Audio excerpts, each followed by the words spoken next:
Kingdom Hearts is a series I grew up absolutely loving, but I'm sad to admit I haven't picked up to play in over 15 years. With how much I adored it growing up, you'd think that I would have been just as eager to relive those memories and share it with my girlfriend, but somehow it just never came up. That is until recently. To save everyone a lot of time, I'll give you the cliff notes and tell you this all started when I tried explaining to her how Donald Duck is canonically one of the strongest mages in the Final Fantasy universe. I don't know if she was more upset that I hadn't already made her play this absurd pop culture chimera yet, or just the fact that I'd never told her a crossover between Disney and Final Fantasy even existed. Either way, we ended up taking a detour on the way home to pick up a copy of Final Mix that very same day. What followed was a nostalgia trip indescribable with words alone, which I guess is why this video exists. So this time, I sent my girlfriend on an adventure to relive my childhood and be the one to open the door. Let's just hope she's pure of heart, because the closer she gets to the light, the greater her shadow becomes.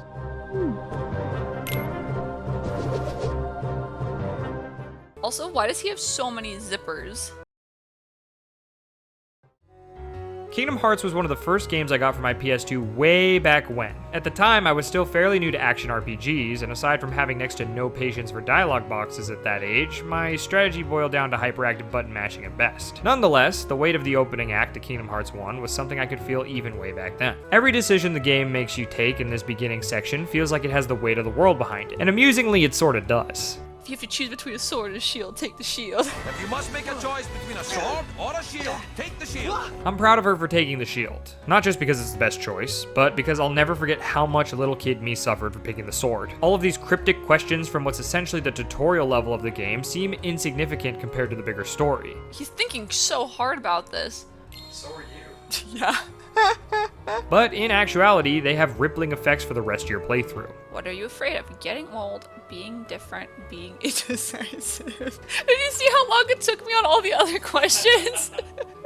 Without getting too overly complicated, they'll determine when you learn certain abilities, and not all are created equally. Depending on your choices here, you can be in for a very simple or rough playthrough of the game. Ironically, in her case, following her heart gave her an ideal setup for a newcomer's first journey. This is very dramatic. Your adventure begins at dawn. As long as the sun is shining, your journey should be a pleasant one. That's awesome. Before we go any further, I've got to mention that Kingdom Hearts is a very story-driven game, and that story gets extremely convoluted as you dive deeper into the later games and spin-offs. Wait, are you seriously telling me I just woke up? No! No! The goddamn kip-ups. I've always wondered why we're here on this island. So metaphysical. If there are any other worlds out there. Why are we here? Why did Just we to end suffer? up on this one? By comparison, KH1 keeps things pretty simple, which is probably for the best for my girlfriend's sakes. It's a fancy castle. Donald Duck? That being said, the plot can sort of fly over her head at times, as it's hard to tell when the game wants to be taken seriously and when it's doing something just for laughs.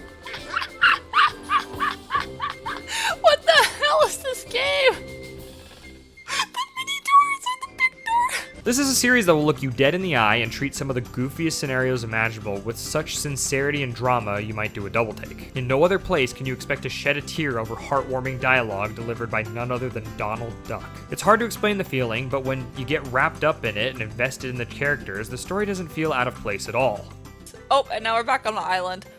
I don't know what that was. What she believes is going on tends to be a little different than what's actually happening during her crazy adventure, so bear with me. Donald Duck was the king's advisor, and the king was Mickey Mouse. This game. I think even the most dedicated fans can admit that at times the game takes itself way too seriously, but I think my girlfriend put it best when she said it does so in a cute and endearing way. Oh yeah, so like, this is like the second day. I don't really know where we were like sleeping, but Riku was being like super angsty, and he was just having all these like deep thoughts about like why we're here. It's kind of poetic, don't you think? There was plenty of sass thrown at the villains this playthrough, but no one got more than Riku. You could say she had this coming for all the shade she'd thrown, but he didn't exactly start off with his best foot forwards either. I'm gonna be the captain. I get to share the Palpu with Kairi. Huh? Whoa! He just took it to like the whole next level. Like I'm gonna be captain. I'm gonna be the cute girl. Looking back, I can't help but break into laughter seeing these characters interact with one another, and she was much the same. Oh my god. What are the little guys on Tatooine called in Star Wars? What are you talking Yeah, about? it's a Jawa. That's a pretty tall Jawa. It's 2 Jawas in one. In a trench coat. Yeah. Growing up playing this, I didn't really think too much about it, but as an adult, it's hard to believe this even exists. A crossover between Disney and Square is something so out of left field. If anyone were to suggest something like this in contemporary gaming, it would get memed to death before ever leaving the launchpad. Mickey Mouse. That's King Mickey to you. Whoa, look at those warping. Say goodbye. There's big trouble brewing. Not sure why, but the stars have been blinking out, one by one. And that means disaster can't be far behind. We need that key or we're doomed. So go to Traverse Town and find Leon. He'll point you in the right direction. Leon! This is also a good a time as any to bring up how this was her first exposure to a lot of these Final Fantasy characters in a game. He's got lots of zippers too. Naturally, being around yours truly has resulted in exposure to them by face and name, but it's always been out of context. Finding them in Kingdom Hearts doesn't really add much in the context department, but it did add to the wonder and discovery for her to stumble upon a familiar person here or there. Similarly to what happened with me as a kid, I hope this series can be a gateway drug of sorts for the Final Fantasy series as a whole. You literally have that sword. Ah! Oh god, okay. Even if it wasn't necessarily their game. I love her hair. Anyways, along with meeting up with several famous Square characters, there's also her 2 loyal companions for this journey who need no introduction. Donald and Goofy are household names, but not usually associated with combat. As she learned from her first boss battle with the guard armor, they aren't the most reliable at dealing damage, although they come with possibly an even better perk in that they act as a distraction to split up the enemy's aggro and take some of the heat off of her. It'll take some leveling up before they're able to really pull their weight, but the novelty of fighting shoulder to shoulder and ruffling feathers with Donald and Goofy still hasn't gotten old even after 15 years. I did it! Look at this dramatic finishing blow. Do you see Donald just then? Her companions also come with the Gummy Ship, which means she can finally get out of Traverse Town and start her adventure properly. For those who don't know, this is a mini-game you play while traveling in Kingdom Hearts. Now I know the ship has a health bar, but I honestly didn't know you could actually die on the first flight. Oh shit, God damn it, I can die on the way here? It may have been a long time ago, but I can't remember ever struggling to fly the ship in these games, even before knowing how to use the upgrade system. That being said, it took her more than a few tries to make it to some of the destinations. Fortunately, later on you do end up unlocking the ability to warp back and forth to already visited worlds, but the initial flights to a new place were always rocky. The funny thing to me was that more often than not, she would have taken less damage if she just stayed still. Oh god. Ah!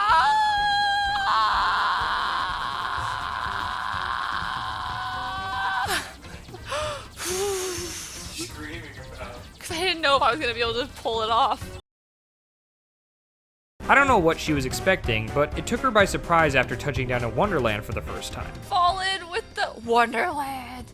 It's like when we fall in after crawling through the tree after the rabbit. It seemed like around every corner there was some reference or character for her to get excited enough to break into song over. I'm late for a very important date.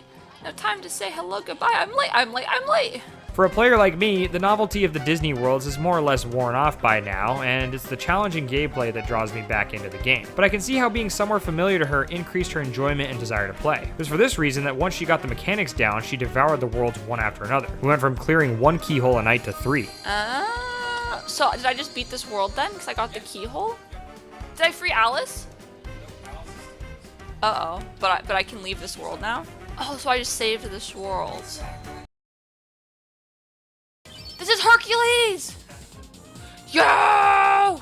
It's wild enough seeing Donald and Goofy meddling throughout the other Disney worlds they don't belong in, but then things get amped up to 11 when they've got them going toe-to-toe with Final Fantasy characters. Like, honest to God, what other universe can you watch Cloud Strife bully Goofy in the Olympus Coliseum? Yes, it's so cute and funny.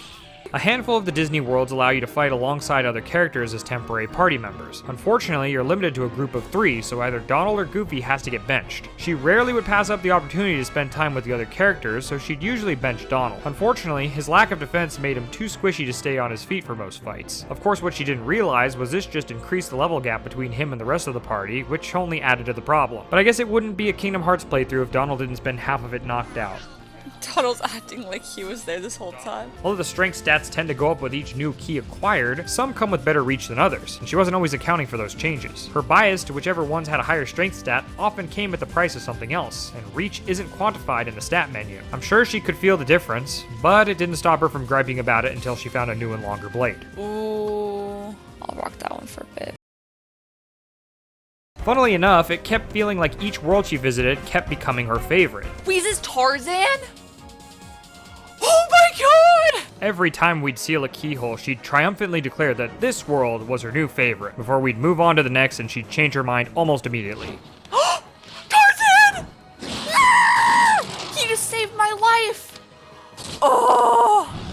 This is actually my favorite Disney movie though, so I'm so excited. Yeah! With the goal of locating King Mickey and her friends from the island, she finally set out into the various Disney worlds to fight the Heartless and track them down. This is where the true novelty of Kingdom Hearts shines brightly. There are a total of 8 different Disney worlds to explore, all of which are from films the two of us grew up watching. The nostalgia for seeing these characters come to life in this game was more than enough to get her started. Oh my god, I get to slide on the tree trunks like Tarzan! This is like actually a dream come true.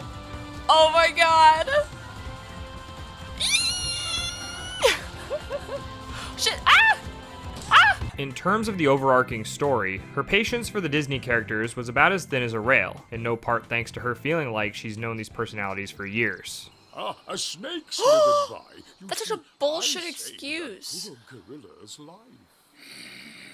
Rather than just tell you about it, I think it'd be much easier to just put her exuberance on full display. 2 worlds, 1 family. Trust your heart.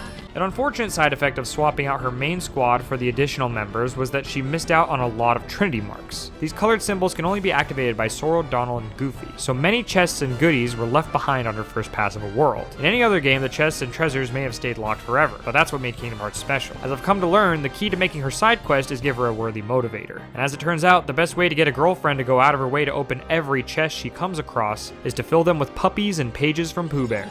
I found the puppies! When I think of Kingdom Hearts, platforming is far from the first thing that comes to mind. That said, never has the platforming looked more challenging than when she's the one playing the game. God. And although not all worlds are required to finish the game, I had a feeling she'd end up doing them all anyways. That is so freaking cute. All stuffed with floppies way up.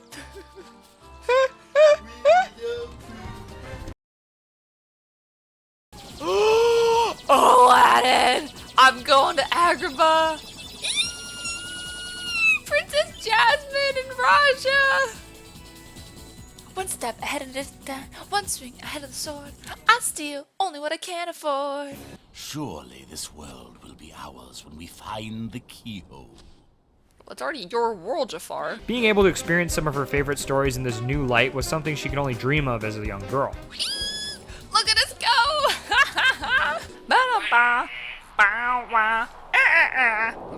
You ain't never had a friend like me. You didn't even live in space. Kingdom Hearts favors a very aggressive playstyle. When a Heartless is defeated, it will usually explode into bubbles that recover your health and MP. She developed a bit of a reckless approach to combat thanks to this mechanic. More and more she would focus less on her own well-being and more on getting the enemy down since she knew she'd have some tasty health orbs waiting for her. If she could finish off her opponents fast enough before they could finish her, then she'd usually make up the difference in health with their drops. Ironically, early on, she often took more damage trying to chase after the healing bubbles than if she would have just focused on fighting the rest of the enemies. And I have a kind of a see, I have a strategy. Yeah, and it's let Aladdin do all the work. He did nothing. Did you see me? I was like behind him the whole time, bopping him with my sword. Movement in the first entry of the series isn't exactly smooth, and the clunkiness of the controls only adds to the jankiness of navigating some areas. Still, I find the heavier, weightier feeling of Sora's jumps somewhat charming and reminiscent of games from that era. But there's nothing here. Oh. Things do eventually improve as you learn new abilities to flesh out your options, but thematically speaking, the two of us wrote off all of her clumsy platforming fails as Sora tripping over his own oversized clown shoes. No! Why did I do any of that? I'm just trying to get the treasure that I've earned.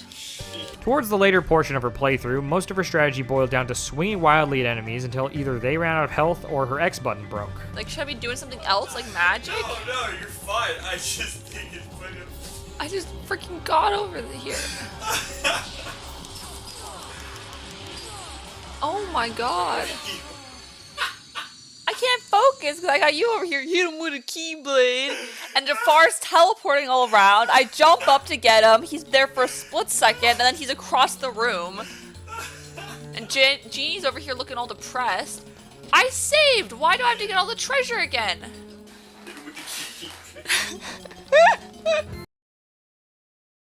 It's becoming clearer to me how much the games I've made her play have left their mark on her, as the anxiety saving in this one is completely off the charts. This has always been a problem in pretty much any game she plays, but it was so much worse in Kingdom Hearts for some reason. She's the absolute worst anxiety saver and can't walk past the save point without taking a pit stop to save, even when nothing has happened since the last time she saved.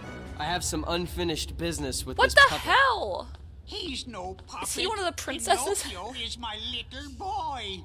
Sora is being He is so... unusual. Or not Sora. Not many puppets have hearts. I keep saying Not Sora, sure. but I mean maybe he Riku. can But help he's being someone so who's lost freaking, theirs. like, moody Wait a and minute. Are you angsty talking and... about Kyrie? What do you care about her? Funnily enough, she doesn't know how good she has it. Back on the original PS2 version of the game, I vividly remember having to pan left and right using L2 and R2. Thankfully, what she has to work with on the PS4 version is all about using the right stick, which by comparison is a huge improvement.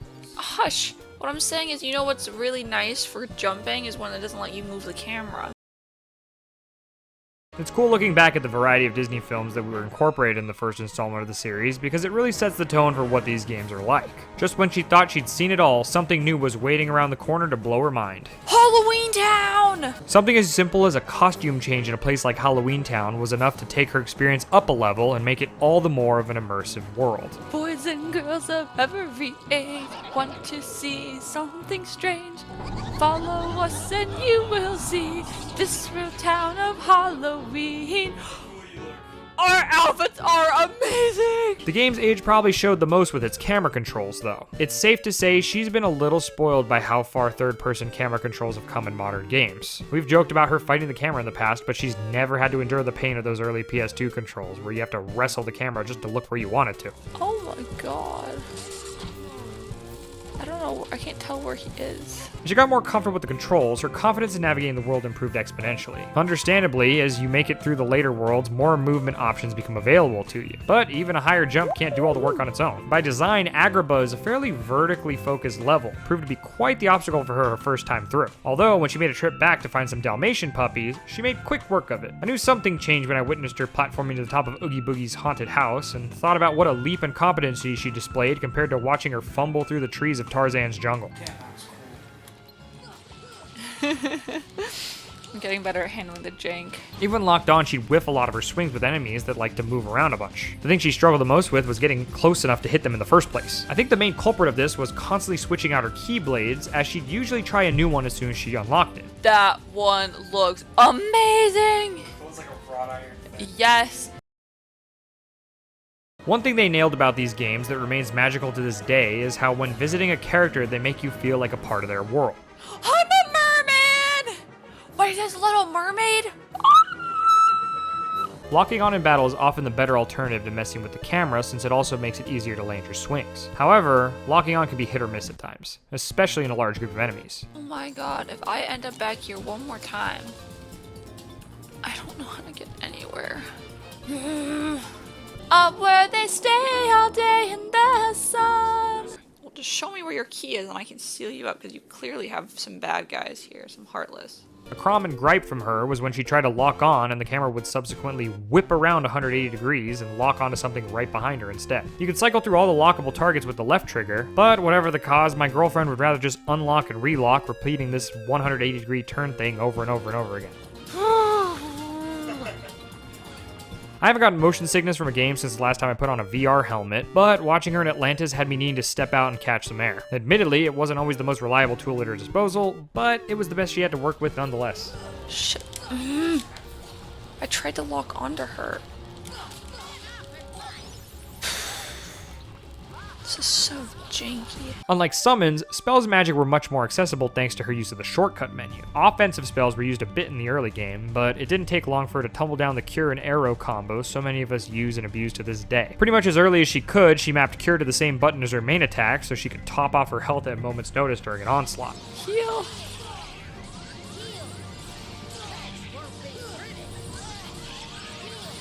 What the hell? Anytime I brought up concern for the loud button mashing that was coming from across the room, she was adamant that that wasn't what she was doing. But my poor controller begs to differ. Ah!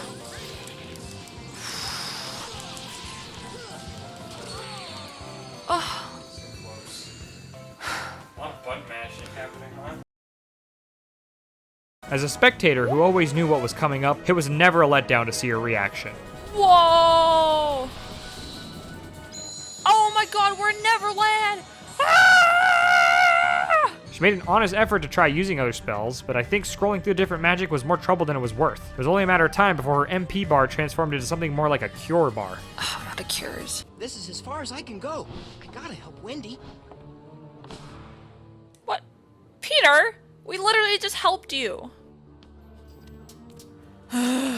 When it came to combat, menuing was the biggest hurdle for her to overcome. Anytime she was trying to do anything beyond just attacking, navigating the menus was so cumbersome and awkward for her. Many of her deaths early on came from just not using an item or potion fast enough. I had no doubt she'd improve with practice, but she definitely narrowed her playstyle down to swinging and healing because of her anxiety surrounding the interface. Summons were one such casualty thanks to being at the bottom of the menu list. There are some really fun characters you can summon to help you that I know she would have loved to see, but every time I tried steering her towards them, she'd get overwhelmed at the prospect and gravitate back towards what she knew already worked. It was a shame that they went so underused in her playthrough, but at the very least it kept the game challenging for her. She was vaguely aware of receiving them, but once a fight started for her, it was like that option didn't even exist at the bottom of her list. Nobody should tell her that she could have just scrolled up. By the time you finish Neverland, platforming is all but a formality. Access to the ability to glide pretty much opens up most of what's left to find out there. Of the various secrets and goodies the different worlds are hiding, high jump and glide trivialize any dexterity that would have been required to obtain them on a first pass. Jumping across gaps becomes completely redundant with the ability to soar over them instead. It also makes a great gap closer in combat to boot. We can actually fly, not just in Neverland?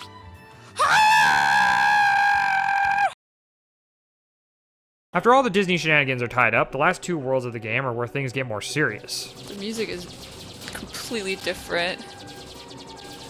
Or just, it's a new version. It's not as like, oh god.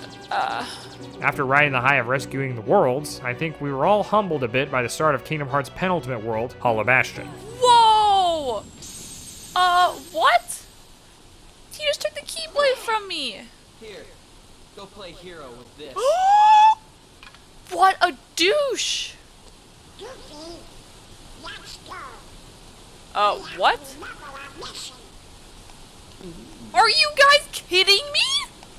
They just left me! What the hell have we been through? Even without the Keyblade, she had the beast at her back and the know-how to make it through the labyrinth of puzzles hiding beneath the keep. After running for most combat encounters with that godforsaken wooden sword, she was finally able to catch up with her companions and set things straight. If he says my heart, oh my god. Your heart? Oh my god. I don't need a weapon. My friends are my power.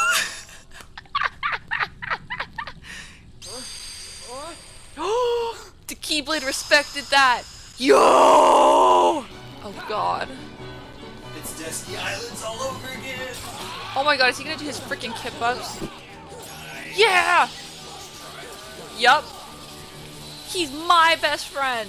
Since recovering MP comes from dealing hits, her strategy involved wailing as hard as she could on enemies until she could squeeze in a heal before wailing some more. I remember using a similar strategy when I was in grade school, but I don't remember working half as well as it did for her. I will say that the addition of the Leaf Bracer ability in the remix was a godsend for this all-out assault strategy because it stopped her from getting interrupted during the heal animation. That being said, she didn't even equip it till the last area of the game, so as much as I want to say I would have been a better player as a kid if I'd had access to it, the reality is I wasn't reading tooltips back then anyways. I like healing in midair. I learned that I can do that. I remembered Hollow Bastion being way harder than she made it look, and I felt kind of silly hyping it up so much to her during her flight there. There are a slew of boss fights back to back to back in the last sections of this area, and I can practically recite the cutscenes by heart thanks to how many attempts they took me as a youngster. Fortunately for her, yet another huge quality of life change in the final mix is that she can skip cutscenes after seeing them for the first time. It's a shame that she'll never know the pain of the Dark Riku battle, where you could literally get up and grab a snack from downstairs and come back to the cutscene being not even halfway finished. Fuck.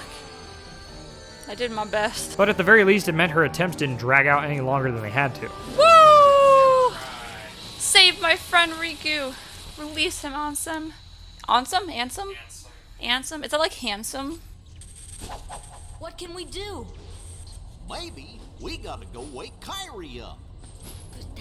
You gotta kiss her! That's how they do it in the Key movies. blade that unlocks This is people's Disney. hearts. With the cheesy grin! The shit-eating grin! I knew he was gonna do that to himself.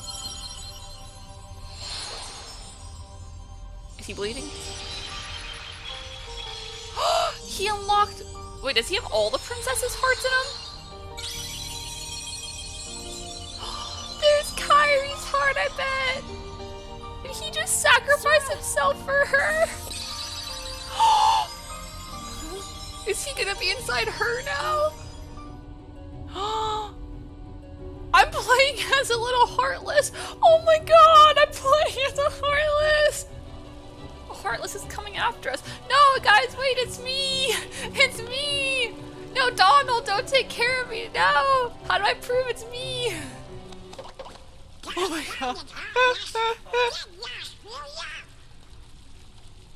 Sora?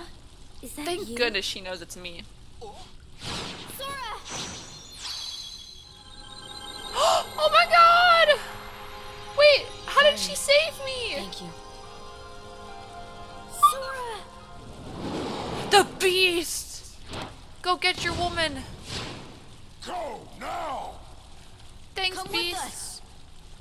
I told you before. I'm not leaving Wow, without that's so Belle. romantic. I don't see any of the other princes here. Aladdin, where you at? I know you're in this game. With the final keyhole sealed, she was finally ready to tackle the end of the world. Since I haven't touched the game in over 15 years, I had no clue how the ending was going to play out for her. I remember being stranded in Hollow Bastion for weeks with that wooden sword, but watching her clear through that section with such ease had me wondering what was wrong with me as a kid. Clearly I was playing wrong because she was tearing through these boss fights left and right. Woo! I just killed a demon in a volcano. This is insane. Even in the final area of the game, it didn't seem like much could stop her. That was until she got to the room right before the final save point. This room is infamous for being one of the most difficult enemy encounters in the game, and it definitely stopped her in her tracks. The Heartless are relentless, and you have to fight onslaught after onslaught until the door at the back of the room is fully uncovered. I think she struggled here more than any other place in the entire game, and that's including the final boss that followed. On the attempt she was successful, I'd be lying if I didn't say I was on the edge of my seat for it, because I knew better than anyone else if she game overed here, she was going to be putting the controller down for an indeterminate amount of time, possibly through the floor. Oh my god. Who thought this was... Who signed off on this? Heal, heal, heal, heal. Everyone focus this fucker. Whew. Oh, okay, so that was... Okay. Oh my god. With that gauntlet out of the way, all that was left was the final boss. Or I guess I should have said final bosses. Is this a freaking 3-phase fight? Oh my god. No!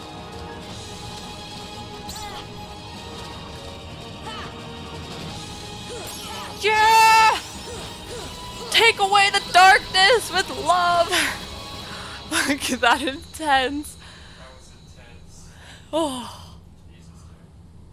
Please tell me there's not a 4th phase. These games love to hit you with those crazy 8-phase fights. In true Final Fantasy fashion, there's gotta be several transformations along with major power-ups along the way. Is this another fight? What in the world? Come on, Sora. I thought you were stronger than that. Yo, Riku's cheering me on! Kind of, in his douchey way. I just thought I was done after that boss dude hard fight, so I was just like shocked when there was more. Woo! Get the darkness out of here! Oh, they keep lying to me.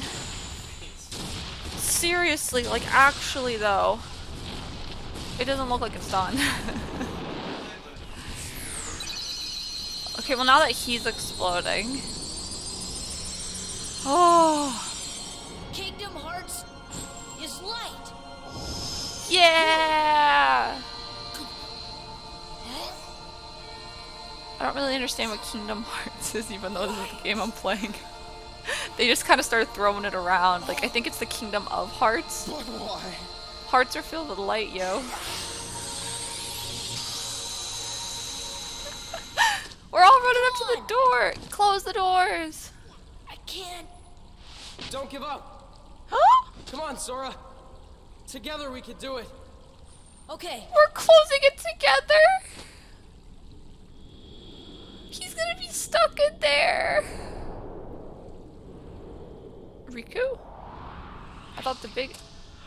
Mickey Mouse! Wait, he's been in the darkness... Sora, let's close this door for good. He has a keyblade and he's been in the darkness? Don't worry. There will always be a door to the light.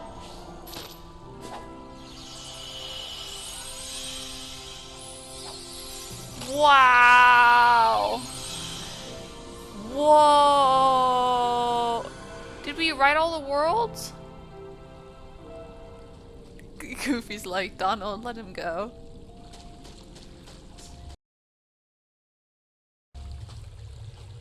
What? Oh, it is FMV. Sora! Kyrie! Remember what you said before? I'm always with you too. I'll come back to you. I promise. Wait, is it because she's from a different world? Bye, Kyrie! This song is a jam. With the end of the game, a lot of stuff gets tossed up in the air, and several questions remain unexplained. You'd think she'd be demanding answers, but for now, she's too busy laughing at the early 2000s music video. It went from this dramatic, like, Final Fantasy music to jamming out, like, 2003 pop. Once the dust had settled and the credits started rolling, she was no doubt curious what just happened and how her actions affected things. I may have teased a little bit of what I remember, but if she wants anything concrete, I guess she's just gonna have to play the sequels. That final fight was so over the top, but the whole game was so over the top.